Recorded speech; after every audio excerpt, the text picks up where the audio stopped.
Hello guys, எல்லாருக்கும் happy Pongal. எல்லோரும் பொங்கலை ஹாப்பியாக செலிப்ரேட் பண்ணிகிட்டு இருப்பீங்கன்னு நினைக்கிறேன். ஸோ அந்த ஹாப்பினஸோடையே இந்த புது எஃப்எஃப்பையும் எல்லோரும் ஜாலியாக பாருங்கள். அண்ட் தயவுசெய்து ப்ளீஸ் இந்த எஃப்எஃப்க்கு எனக்கு சப்போர்ட் பண்ணுங்கள், ஓகேவா? இப்போல்லாம் உங்கள் சப்போர்ட் ரொம்ப கம்மியாயிடுச்சு, பட் பரவாயில்ல, இதுக்கடுத்து இன்க்ரீஸ் ஆகணும்னு நான் நம்புகிறேன், ஓகேவா? ஸோ நம்ம இன்றைக்கி ஒரு நியூ எஃப்எஃப் ஸ்டோரி தான் பார்க்க போகிறோம். தேங்கோடது when your cold husband hates you. So இந்த எஃப்எஃப் ஸ்டோரியோட ஹீரோ வந்து தேங்க் தான். ஹீரோயின் நீங்கள் தான் ஒயன். ஸோ தேங்கை பற்றி சொல்லணுன்னா, தேங்க்கு பொண்ணுங்கனாலே சுத்தமாக பிடிக்காது. ஏன்னா அவனோட பாஸ்ட் லவ்வில் ஒரு பொண்ணு வந்து ஏமாற்றிட்டு போயிருப்பா. ஸோ அதனால் அவனுக்கு பொண்ணுங்கனாவே பிடிக்காது. மார்னிங் ஆனால் பிஸ்னஸ், நைட் ஆனால் பார்ட்டி, கிளப்பு, சரக்கு அப்படின்னு சரியான ஒரு ட்ரக்கு. அது மட்டும் இல்லாமல் ஒர்க்கஹாலிக் பர்சன். அவனுக்கு இந்த பர்சனல் லைஃப்லேயே இன்டர்ஃபியர் ஆக மாட்டான். பொண்ணுங்க கூட ஜாலியாக அப்பப்பெல்லாம் இருப்பான். அண்ட் ட்ரக்ஸ் எல்லாம் இஷ்டத்துக்கு எடுப்பாங்க. ஒர்க்கும் டைம் எல்லாம் பார்ப்பான். பட் அவனுக்கு இந்த பொண்ணுங்கன்னா சுத்தமாக பிடிக்காது. பட் ஒயனை பற்றி சொல்லணும்னா, ஒயன் ரொம்பவே சாஃப்ட் நேச்சரான ஒரு பொண்ணு, ரொம்பவே கேரிங்கான பொண்ணு கூட. ஸோ இந்த இன்ட்ரொடக்ஷன் போதும்னு நினைக்கிறேன். அண்ட் ஸ்டோரிக்குள்ளே போக போக இன்னுமே ரொம்ப இன்ட்ரெஸ்டிங்காக இருக்கும், ஓகேவா? So let's continue the part 1. So starting சீன்லேயே தேங் வந்து அப்படியே நல்லா கிளப்பில் அப்படியே படுத்துட்டு நல்லா சரக்கு அடிச்சுட்டு அப்படியே மப்பில் கிடக்குறான். ஸோ தேங்கை தேடிக்கிட்டு ஒரு பாடி கார்டு தான் வராரு. மேம், தேங்க்ஸ் சார் இங்கே தான் எங்கேயாவது இருப்பார் மேம். இங்கே பாரு, எனக்கு அதெல்லாம் தெரியாது. நாளைக்கு காலையில் தேங்கை நாங்கள் கூட்டிகிட்டு போய் நிப்பாட்டணும். தயவு செஞ்சு இந்த தேங்கை எங்கே இருந்தாலும் தேடி கண்டுபிடிச்சி தூக்கிட்டு வா. ஐயோ மேம், அதுக்கு தான் நானும் தேடிட்டு இருக்கேன். ஆனால் தேங்க்ஸ் சாரை காணோம் அப்படின்னு ஒரு பாடிகார்டு வந்து தேங் அப்படியே தேடிக்கிட்டு இருக்கான். அங்கே ஒரு சோஃபாவில் தேங் நல்லா சரக்கு அடிச்சுட்டு மப்பில் படுத்து கிடக்கிறத பார்த்ததும், ஐயோ தேங்க்ஸ் சார் இங்கே இருக்காரா அப்படின்னு இன்னும் 2 பாடிகார்ட்ஸ் வந்து தேங் அப்படியே தூக்கிட்டு போகிறாங்க. ஸோ தூக்கிட்டு போய் யார் முன்னாடி போடுறாங்கன்னா, தேங்க் வந்து ஒரு தங்கச்சி இருப்பா. ஸோ அவங்கள்ட்ட தான் போடுறாங்க. அவளும் இவளை பார்த்துட்டு, இவன் என்றைக்கு தான் திருந்த போகிறானோ, எதுக்கு தான் இப்படி சரக்கு அடிச்சிட்டு இருக்கான்னு தெரில. அந்த ஒரு லூசு கழுதை ஏமாற்றிட்டு போனானா, இவன் இருக்கிற எல்லா பொண்ணையும் தப்பாக நினச்சிட்டு இருக்கானே. கூட பிறந்த தங்கச்சி என்னையே மதிக்க மாட்டேங்கிறான். ஐயோ சரி, இவன் நாளைக்கு காலைல எந்திக்கணும் அப்படின்னு சொல்லிட்டு அங்கேருந்து போயிடுறாங்க. ஸோ போனதும் மறுநாள் காலையில் தங்கச்சி இவன் எந்திக்கணும் எதுக்குன்னு நடிச்சிட்டு இருந்தான். அன்றைக்கி தான் தங்கச்சியோட கல்யாணம். ஸோ அவளோட கல்யாணங்கிறதுக்காண்டி தான் எப்படியாவது அண்ணன் இருக்கணும்னு தேடி கண்டுபிடிச்சி அவனை தூக்கிட்டு வந்திருப்பா. ஸோ இப்போது தேங்கும் மார்னிங் எந்திக்கிறான் பெட்லேருந்து. என்னடா இது, கிளப்பில் எந்த பொண்ணு கூட இருந்தோம் அப்படின்னு முடிச்சு பார்த்தா தான் தெரியுது. ஸோ இந்த குட்டி சாத்தான் வழக்கம் போல் அவளை தூக்கிட்டு வந்துச்சு போலையே. சரி போவோம் அப்படின்னு நேராக கோட்டிக்கிட்டலாம் மாட்டி கீழே இறங்கி வரான். மேரேஜெல்லாம் அங்கே ஸ்டார்ட் ஆயிடுச்சு. பட் தேங்க் பாட்டுக்கு வெளில போகிறத பார்த்தது அவங்க அம்மா பிடிச்சி வச்சுட்டு, எங்கடா போகிற? ஒர்க்குக்கு போகிறேன். ஒர்க்குக்கு போறியா? உன் தங்கச்சியோட கல்யாணம். தெரியுது. அதுக்கு நீங்கள் இரு, நீ பாட்டுக்கு போயிட்டுருக்க. அண்ணா நீ இருக்கணும்ல.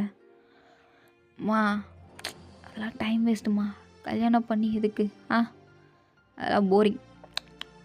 எனக்கு ஒர்க் இருக்குது, வேலை பார்க்கணும், அடுத்து நைட்டு கிளப்புக்கு வர போகணும், டைம் இல்லாமல் விடுமா அப்படின்னு சொல்லிட்டு இருக்கும்போது அவங்க அப்பா தான் தேங்க் ப்ளீஸ் அப்படின்னு சொல்லி 2 பேரும் அப்படியே ஏதோ கெஞ்சி கூத்தாடி தேங்க் உட்கார வைக்கிறாங்க. தேங்க்கு மற்ற பொண்ணுங்களை பிடிக்கிறதுனால அவங்க அம்மா மேலேயும் தங்கச்சி மேலேயும் லைட்டாக ஏதோ பாசம் இருக்குது. அதனால தான் வந்து சும்மா நின்றுட்டுருக்கான். வந்து பார்த்தா மாப்பிள்ளையை காணோமா, எல்லோரும் மாப்பிள்ளையை காணோம் அப்படி தேடிட்டு இருக்க. தேங்காய் ஸோ மச் டிஸ்டர்பன்ஸ் அப்படின்னு லேப்டாப்பை திறந்து வச்சுட்டு அப்படியே லேப்டாப்பில் ஏதோ அப்படியே பார்த்துட்ருக்கான். ஆனால் தங்கச்சி இவ்வளோத்தனமாக சிரிச்சுட்டே, நல்ல வேலை என் ஆளுங்க சொன்ன மாதிரி மாப்பிள்ளை தூக்கிட்டானுங்க. ஆக்சுவலாக இது அரேஞ்ச் மேரேஜ். ஸோ அதனால தான் அவளுக்கு வேறு பையனை லவ் பண்ணியிருந்திருப்பா. பட் இவன் கூட மேரேஜ் ஆகிறது அவளுக்கு சுத்தமாக விருப்பம் இல்லை. ஸோ அதனால தான் பையனை அப்படியே தூக்கிட்டா. ஸோ கல்யாணமும் நின்றுச்சு. அவங்க அம்மாலாம் பயங்கரமாக ஃபீல் பண்ணுறாங்க. பட் தேங் வந்து அதை கண்டுக்க கூட இல்லை. அவன் பாட்டுக்கு நின்றுருக்கா. அவங்க அப்பா தான், தங்கச்சி கல்யாணம் இப்படி நின்றுச்சு, நீ என்னடா இப்படி ஒர்க்கை பார்த்துட்ருக்க, கொஞ்சமாவது உனக்கு ஏதாவது இருக்கா என்ன? அவள் கல்யாணம் தானே நின்றுச்சு, அதுக்கு என்ன? அதை நினச்சி அவளே ஃபீல் பண்ணாமல் ஹாய் நின்றுட்டுருக்கா. உங்களுக்கு என்னப்பா வந்துச்சு?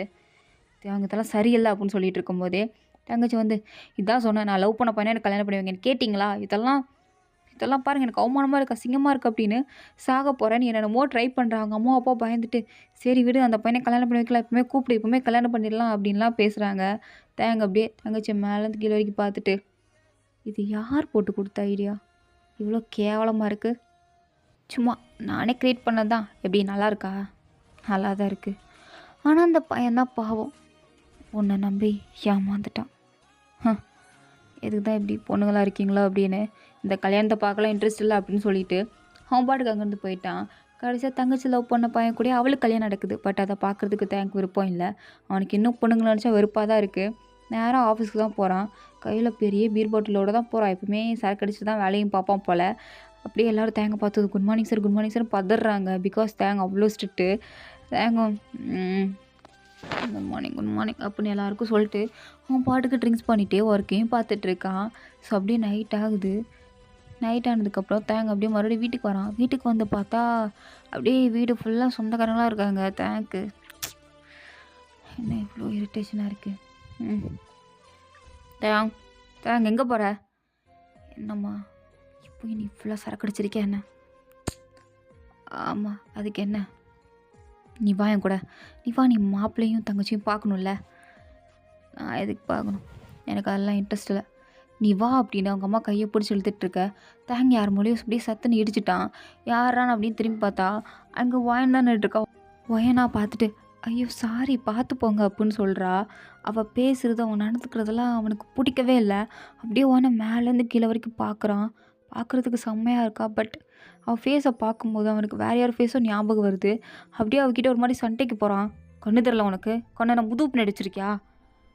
ஐயோ நான் தெரியாமல் தான் அடித்தேன். தெரியாமல் அடிச்சா? எனக்கு தானே வந்து அடிச்ச? இல்லை நான் தெரியாமல் தான் அடித்தேன்.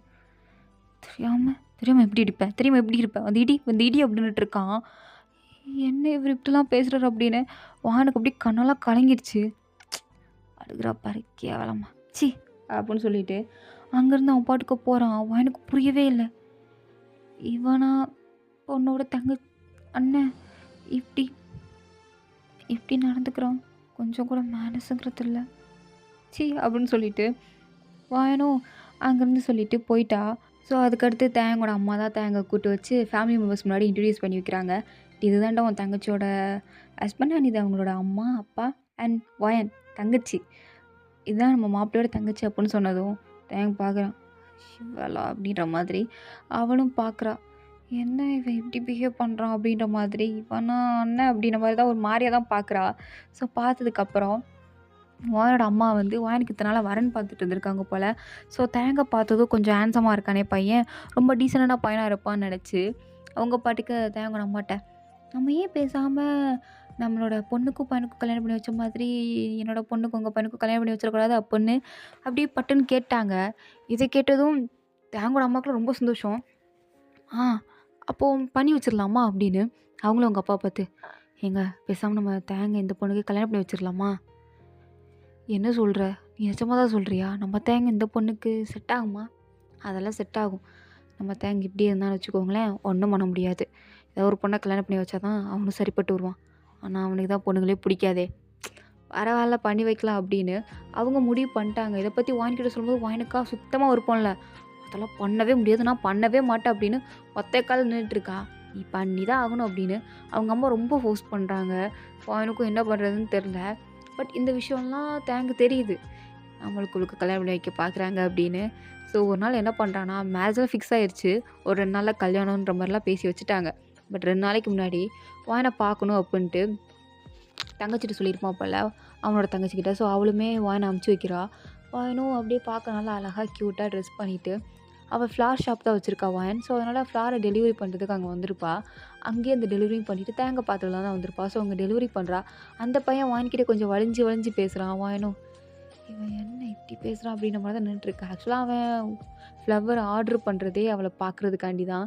வாயன்னா அவளுக்கு ரொம்ப பிடிக்கும் போல். ஸோ அதனால் வளைஞ்சு பேச வாயனும் அப்படியே அவாய்ட் பண்ணிட்டு தேங்கிட்ட வரா. பட் இதெல்லாத்தையும் தேங்க் பார்த்துட்டு வாயன் மேலே தான் ஒரு மாதிரி கேவலமான ஒரு லுக்கு வருது. அப்படியே வாயனை மேலே எங்கேயும் பார்த்துட்டு அவளை உட்கார கூட சொல்ல, நிற்க வச்ச மாதிரியே. இங்கே பாரு, எனக்கு உன் மேலே சுத்தமாக இன்ட்ரெஸ்ட் இல்லை. ஆக்சுவலாக எனக்கு உன்னை பார்த்தாலே பிடிக்கல. உன் மூஞ்ச பார்த்தாலே எனக்கு அப்படியே என்னோடய எக்ஸு அந்த மயிறு அவன் ஞாபகம் தான் வருது. எனக்கு அதெல்லாம் சுத்தமாக பிடிக்காது.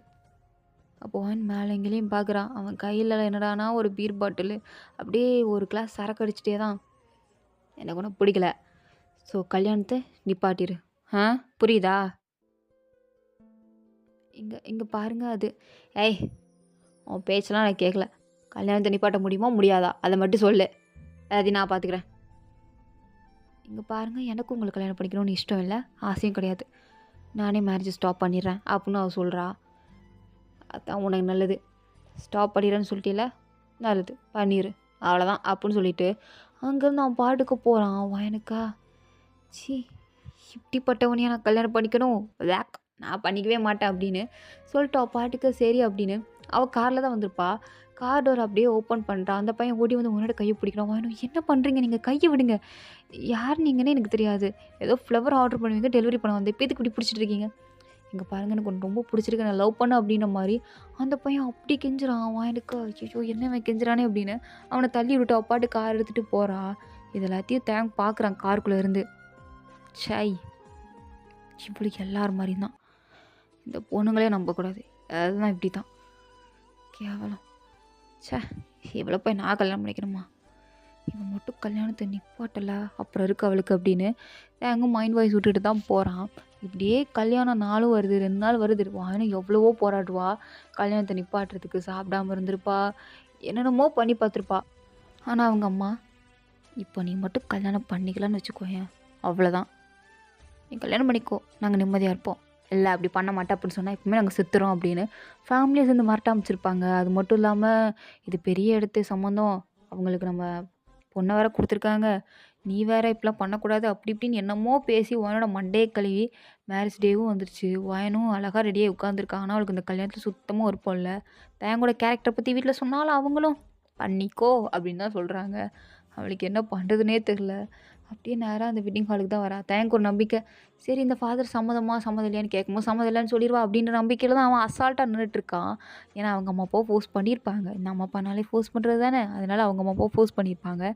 அவனும் நின்றுட்டுருக்கான். வாயனா பார்த்தது ஒரு செகண்ட் அழகாக இருக்கல்ல அப்படின்னு தோணுது. இருந்தாலும் இவளாவது அப்படின்னு ஒரு மாதிரி நின்றுட்டு தான் இருக்கான். ஃபாதரும் கேட்குறாரு, நீங்கள் 2 பேரும் பார்க்குறதுக்கு ரொம்ப பர்ஃபெக்டான பேராக இருக்கீங்க, அதெல்லாம் இருக்கட்டும்.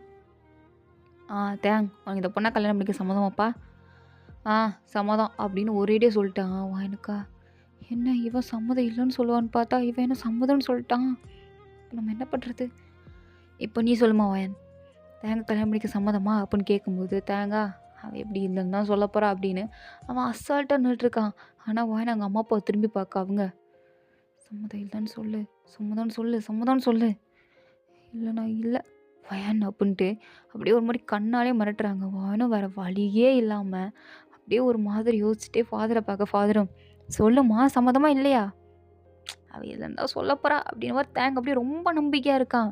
வாயன் மேலே அவ்வளோ நம்பிக்கை இவன் கண்டிப்பாக இல்லைன்னு தான் சொல்லுவான்னு. ஆனால் புசுக்குன்னு வாயன் சம்மதம் ஃபாதர் அப்படின்னு சொல்லிட்டா. அப்படியே ஒரு மாதிரி ஷாக் ஆகி திரும்பி பார்க்குறான். அதுவும் அவ்வளோ கொலவெறியில் பார்க்குறான். வாயனுக்கா அவன் பக்கம் திரும்பி அவ்வளோ பயமாக இருக்குது. சரி ஓகேப்பா ரிங்கை எக்ஸ்சேஞ்ச் பண்ணிக்கோங்க அப்படின்னு சொன்னதும் அப்படியே டப்புன்னு கையில் மோதிரத்தை போட்டு விட்டுட்டான். என்ன இவன் எப்படி போட்டு விட்றானே அப்படின்னு அவளும் கையில் மோதிரத்தை போட்டு விட்றா. சரி இன்னிலேருந்து எங்கள் 2 பேரும் கணவன் மனைவி ஆகிட்டிங்க, இதில் சைன் பண்ணிடுங்க அப்படின்னு சொன்னதும் அப்படியே அவன் பாட்டுக்கு சைன் பண்ணிவிட்டு அங்கேருந்து விறுவிறுன்னு எழுந்துச்சு போயிட்டான். எல்லாருமே ஒரு மாதிரி பார்க்குறாங்க, என்ன இவன் கல்யாணம் பண்ணிட்டு அவன் பாட்டுக்கு எஞ்சி போகிறானே அப்படின்னு பார்த்துட்டு இருக்கும்போது வாயனும் சரின்னு சொல்லி சைனை போடுறா. போட்டுட்டு அப்படியே அந்த வெட்டிங் ஹாலில் அந்த மண்டபத்தில் எல்லார் முன்னாடியும் அவள் மட்டும் தனியாக நின்றுட்டுருக்கா. பக்கத்தில் புருஷங்கிறான்னு பார்த்தா அவன் சரக்கு அடிக்கிறதுக்கு பார் டெண்டர் கிட்ட போய் உட்காந்துட்டு அவன் பாட்டுக்கு சரக்கு அடிச்சிட்டு இருக்கான். ஜங்குக்கெல்லாம் ஐயோ இவனுக்கு கல்யாணம் பண்ணி வச்சா என்ன இங்கே போய் உட்காந்துருக்கான், தீர்த்தையும் இங்கே என்ன பண்ணிகிட்டு இருக்க, வா அங்கே வான் மட்டும் தனியாக நின்றுட்டுருக்கா பாரு. நம்பிக்கை துரோகி, நம்ப வச்சு கழுத்தை அறுத்துட்டா மச்சான். என்னடா சொல்கிற? என்கிட்ட கடைசி வரைக்கும் பண்ண மாட்டேன் நான் நிப்பாட்டிறேன்னு சொன்னாடா. அதனால நம்பிக்கை நான் சம்மதம்னு சொன்னேன். ஆனால் கடைசியில் நம்ப வச்சு கழுத்து எடுத்துட்டால துரோகி, சரியான துரோகிடா. என்ன பண்ணிக்கிட்டால கடைசியில் கல்யாணம் பண்ணிக்கிட்டால. அவளை நான் வெறுக்கிறேன் மச்சான், அவளை நான் வெறுக்கிறேன். இதுக்கு அடுத்து பாரு அவள் எவ்வளோ கஷ்டம் என்கிட்ட பட போகிறான்னு. சும்மா வச்சு செய்வா அவளை வச்சு செய்வேன். என்னை கல்யாணம் பண்ணிக்கணும்னு ஆசைப்பட்டால, அது எவ்வளோ பெரிய தப்புன்னு அவளுக்கு புரிய வைப்பேன்.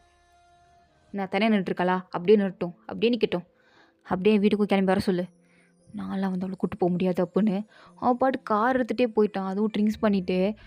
எனக்கு இங்கே என்ன பண்ணுறதுன்னு தெரில. அப்படியே எல்லோரும் நின்றுட்டு இருக்கும்போது தேங்கோட அம்மா அப்பா தான், நீங்கள் எதுக்கும் கவலைப்படாதீங்க வாயினா நாங்கள் பார்த்துக்குறோம், எங்கள் பொண்ணு மாதிரி பார்த்துக்குறோம் அப்படின்றாங்க. வாயனுக்கா ரொம்ப அழுகையாக வருது. அவள் எவ்வளவோ கனவு கண்டு வச்சுருப்பா, தான் புருஷன் கூட இப்படி இருக்கணும், கல்யாணம் அப்படி நடக்கணும், நாங்கள் இப்படி பூ தூக்கி போகணும்லாம் யோசிச்சு வச்சுருப்பா. ஆனால் கடைசி வரைக்கும் அந்த பூ தூக்கி கூட போகல, கையிலே தான் வச்சுட்டு உட்காந்துருக்கா. தேங்கோட தங்கச்சி தான், நீ எதுக்கும் கவலைப்படாத, இப்படி தான் பண்ணுவான், பட் போக போக சரியாயிரும், அதான் நீ வந்துட்டு இல்லை, இல்ல நீ எனக்கு என்னமோ ஒரு மாதிரி பயமா இருக்கு. நான் அவர கல்யாணம் பண்ணியிருக்க கூடாதோன்னு தோணுது. எனக்கு எதுவும் சரியா படல. இங்க பாரு, அதெல்லாம் ஒண்ணுமே இல்ல. தேங் அப்படிதான். நான் பார்த்துக்கலாம். தேங்கோட வீட்ல கொண்டு போய் நான் உன்ன விடுறேன் அப்படின்னு.